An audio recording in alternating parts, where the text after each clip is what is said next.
Most High put together. We gon' see. In times. Serpents lurking, watchers watching, y'all should rather stay on point. They lurking. We under the covenant, we ain't got no other choice. Gird your loins up, armor up, cause it's time for war. We the generation that's gon' get on one accord. Serpents lurking, watchers watching, y'all should rather stay on point. We under the covenant, we ain't got no other choice. Gird your loins up, armor up, cause it's time for war. I wake up at 4:45 in the a.m. every morning. That's about 12 hours before most niggas wake up. I am a very spiritual person. I start each day by thanking the white man for the sunrise, for the land I walk on, for the air I breathe. I also apologize for niggas, but Lord knows they ain't gonna apologize for themselves. Yeah, got a show for y'all. Got a damn good show. So Candace Owens goes on a black radio show, and of course the question's going to come up. Just because that's how black people think. They confront her. Why did you marry a white man? Like it's a evil thing to do. Sounds like a small thing to do. You know these Negroes ain't got no sense at all. Good for her. She broke the chains of oppression.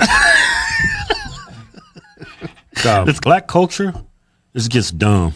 Yeah. It's just really stupid. It just breeds stupidity and destruction. That's why I limit my black friends to a certain amount. Because I know the more black friends I got, the probability of something going wrong is going to increase. So I got 2 solid black friends, and I ain't got no more room for any more. I mean, just to even present that argument like it's he's preaching segregation. Yeah, but even just present that argument to her. Yeah. Like it's a solid argument. Yeah. For something that black people should be doing, not marrying white people. That's how embarrassing black folks is. To even have the courage to even ask that question. I mean, even when you take a black person, put them with a white person, that kid looks black. Yeah. It's going to look like us. It's going to look like they Muslim. Or Puerto Rican or Mexican. He ain't going to look white. Or racially ambiguous. Yeah, he or she is not going to look white. Yeah, yeah. That kid's going to be smart, too. Kansas smart. Met her husband. He's smart. Man, that kid's going to be way smarter than me. Self-deprecating was a joke. Shut up. It wasn't funny, but... You're pretty smart. You know that? You think so? Stop being hard on yourself, you dumb Negro. Man. I called it, you dumb Negro. Now, Dr. Umar is the guy that thinks black people should only marry black people. How much? I mean, why do I don't really understand why black people think he's an authority figure. Just goes to show you how dumb black people are. What? He's right. I'm gonna find me a black woman and I'm gonna raise a great black family. You could do that with a white woman. Them kids coming out Negroes. I think you have a better foundation of raising a black family. You have a bunch of little nigglets running around. Hey, kid, I think you have a better foundation of raising a black family when you date another race. Like, if you want to raise some good black kids, if you're black, go get you a white woman. That's what white supremacists think. They don't think the 2 races can because you making a bunch of niggas. Do you understand? And you breeding off the white Aryan race. Yeah, and they're going to create a super black race because it's got that white in them. They got some brains. Right, yeah. We've been trained to think whites are the greatest. That's brainwashing. Okay. We've been trained to think they're the best. Well, you think about hundreds of years of being told you ain't. It's hard to untrain that. You know what I mean? So when we see like black business, we be like, you better, because there could be a person with like sells ice on one side and white person selling, and you'll go to the white person first. Oh wow, well. Because we're trained. It's like the black doll, white doll experiment that Jane Elliott, who is an ally, that woman has never veered off. Her, Tim Wise, you talk about white folks that literally spit that knowledge. Some black kids would go straight to the white doll because they're trained to make. We're insufficient, ugly. You know, we're not smart enough, which is all untrue. Right. You understand? Because we were the first people to be thinkers and architects and mathematicians. We were the first to do all of that. We were the first on the planet. We were the first to piss, fart, do whatever. We were the first. But they somehow were able to take us over, because we let them in, and then train us to say you ain't. Right. And then we're going to train you with religion, which they love to use for black people. Religion is the best way to shut black people down, and make us docile. Right. And it still continues. Sorry, but I mean, I'm sure people are like, not my church. Right. Not my church. Right. But I still feel like, but still. Yeah, but we will support each other, but we have a thin line. We'll say, hey, if this coffee is a little bit too cold, I'm going to the white folks. And the white folks have cold coffee and be like, that's brainwashing because you think that they're superior still. So we think that they're superior. It's brainwashing and it's subconscious too. The scary part about our subconscious, sometimes we do things subconsciously. Like even in this business, there's some things where you feel insecure about because you don't think you're good enough sometimes. Sometimes you might go, man, I don't do that kind of because you don't really feel like, because you consciously always keep saying, nah, I don't think I'm good, I'm doing good. When it sinks into your subconscious, you act upon that, not even knowing. It's like, it's like interracial dating, man. You know, interracial dating. Some people date, I think most people date for an agenda. I don't think they really date because of love. A lot of times it's yeah, sure. People say love transcends color. Go f*** yourself. That's a bunch of because a lot of times people date because they want to get back at somebody or they're mad and they're tired of their race. A lot of times they'll say, I'm not saying that there aren't no love couples, but no one talks about that other side of interracial dating. They always talk about, but love transcends color. Really? So you're saying as much as we've been each other, it's still racist. When you would think the racism out of each other, and it hasn't worked. I heard that. So when you date out of your race, there's an agenda. You're saying a lot of times there is. I didn't say some agenda when race on race, black on black. They rent, money, finances, or certain things. I'm just saying that subconsciously you might do something. Let's say I'm dating white women. I just date white women because I just like them. But subconsciously, you've never felt enough. You felt like you ain't. So you just act upon who you choose from being actually insecure. Right. But it's subconscious. Right. And I think when you untrain that through knowledge of self, which I know it sounds corny, but knowledge of self, when you get knowledge of self, you start to make different types of decisions, man. When you educate yourself, you make different types of decisions. And like I say, I don't go, I'm dating her because black women ain't that kind of corny that people do. Oh, I don't date black men because you met 3 black dudes on the planet. There's millions of us. And 3 of them caused you to go with somebody from another race who might call you by accident. Then what do you do? And a lot of people ain't gonna report that. A lot of people in interracial relationships have been called but won't say nothing because they don't want to report to us. And he's like, we told you so. Right. We told you dump. It's just like you said, if somebody's coffee's a little cold, we'll take that. It's like somebody be calling you in a relationship, you'll take it. But let your own people say, I'm leaving you. Right. You know, that type. That's from training and being trained to feel inferior. Wow. And that inferior behavior is acted upon everything you do. Question number 2. Why do Israelites continue to marry non-Israelites, although the Most High commanded us not to do so? Tobit chapter 4, verse 13. That's Tobit in the Apocrypha, chapter 4, verse 13. It reads thus: Now therefore, my son, love thy brethren, and despise not in thy heart thy brethren, the sons and daughters of thy people, in not taking a wife of them.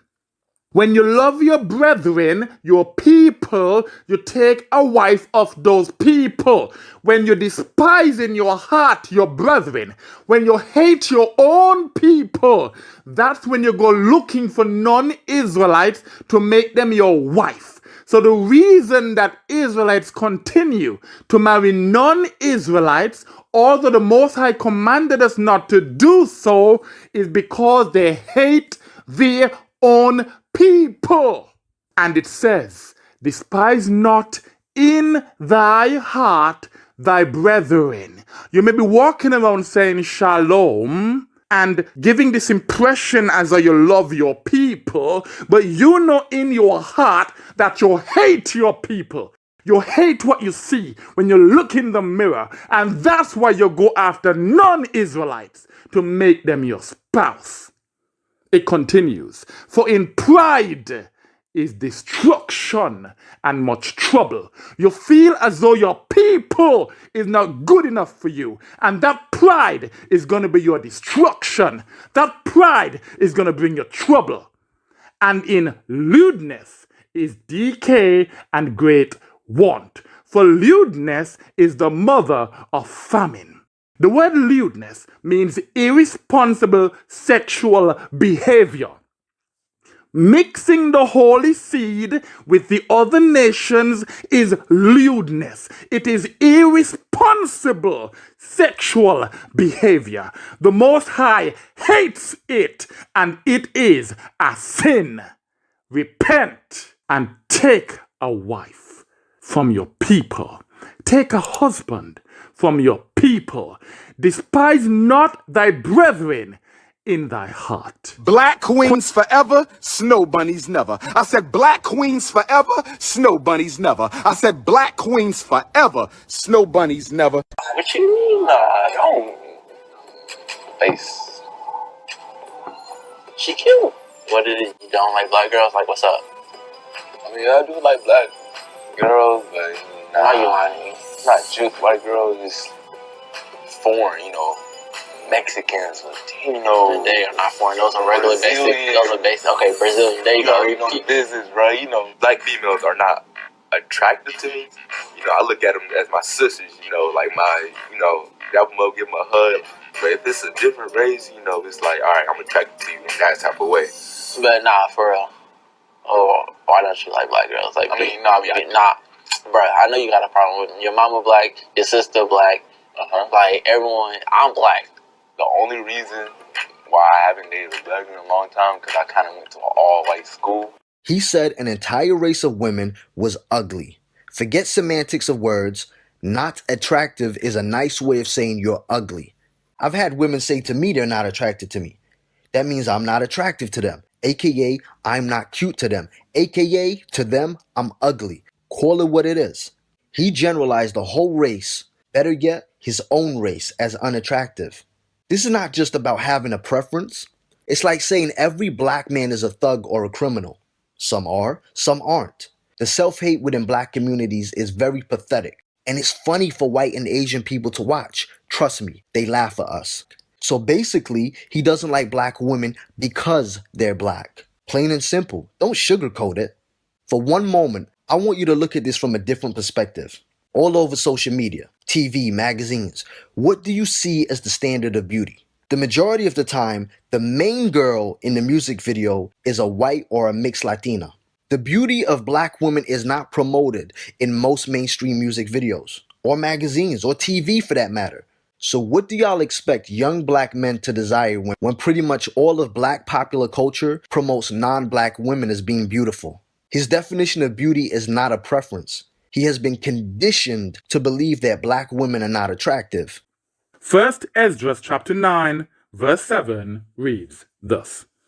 So Esdras arose up and said unto them, Ye have transgressed the law. That means ye have sinned in marrying strange wives, by marrying non-Israelites, thereby to increase the sins of Israel. That is plain English. So Ezra the priest, who had perfect understanding of the law, concluded that it is indeed a sin for Israelites to marry non-Israelites.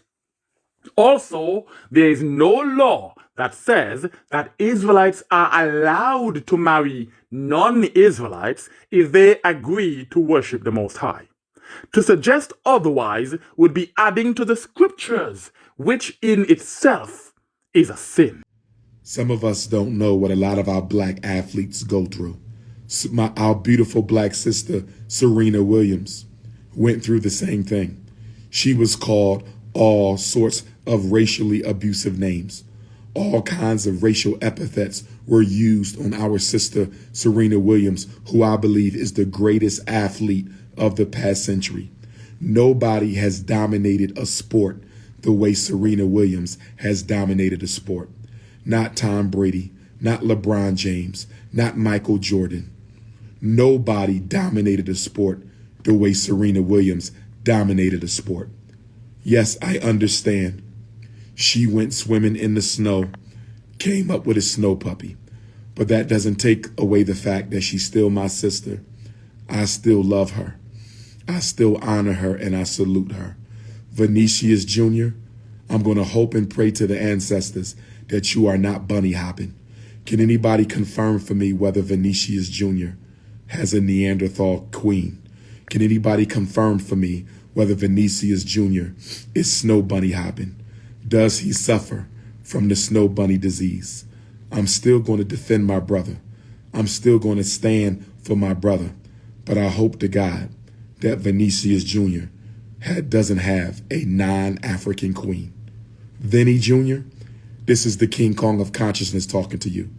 This is the #1 Pan-Africanist on the planet talking to you. I hope your queen is not an alien. I hope your queen is not a snow bunny. It is black queens forever, snow bunnies never. I used to swirl, but I stopped years ago. You see, I learned that in order to kill hate, you have to get yourself together. And it's taken me a while to forgive what happened in my life that was due to black women. But not all black women are at fault. I was still on the fence till I started watching media, such as Angel, whereas though I knew that I need to work hard and change my life. It's more like a confession. I was never a pro-black person, but I love my people. Things that happened in my life pushed me to swirl. But that was the wrong situation because I had hate in my heart for black women that not all of them were the same. I have learned that it's far more worse out here for sisters than brothers. I have to offer an apology. I'm a work in progress. What I want is our people to come together. We have to come together and overcome it. Because if we are one, no one can stop us. It's about loving you, the color of your skin, and your race, and being proud of who you are. I love my people. I've learned that we've got. If you spend 90% of your time bashing the opposite sex in your race, then it can't really be for the purpose of bringing us together. That's only going to create more division. Like, I hope that those of us who want Black love and Black unity, we don't focus on the negative. Let's make this year about us uniting, about us stopping pointing the blame at one another. Let us all take accountability. Let us all take responsibility. Let us all take back our power. We don't have to apply the experiences that we may have had personally with Black women or Black men. We don't have to take those personal experiences that we had and apply them to our whole entire people. It doesn't work like that. That is a generalization. That is false. We don't have to go around doing that anymore. I mean, we don't have to consistently make videos bashing one another. Moving forward and to create more educational videos. Let's talk about our history, because we don't know our history. We don't know the stock that we come from. We don't know the greatness that we come from. We don't understand what our people have been through, and the stereotypes and the generalizations. We've taken those things to heart, and it's caused us to not only hate ourselves, but to hate one another. And I feel like there's so many issues in this country that pertains to us. We all need each other to fight these issues. We all need each other to start speaking out. And in these videos where we choose to criticize, can we start coming up with solutions? Because it does no one any good to keep bashing one another, but there's no solutions. We do need our Black men in our community. In my personal opinion, you all are the leaders of our community, and we need you. Our youth needs you. Everybody needs love. Everybody needs a place to go. Everybody needs to feel like they have somewhere to go that they can go back to and be understood, to be loved on, to be held. Yeah, brothers need hugs too. They need love too. We all do. And I feel like as Black people, if we start building our communities the correct way, start loving one another. First and foremost, start loving ourselves so that we can be able to love one another. We should start loving ourselves and loving one another and focusing on building our community. He gon' send his hand. Destruction gotta come, that's how he get us out this lane. The devil working hard, trying to get us out his plane. His sheep hear his voice, so he can't get us out his hand. We gon' trust the Son of Man, blow your wings, Father. Your kingdom coming, we just trying to make it in, Father. Rather we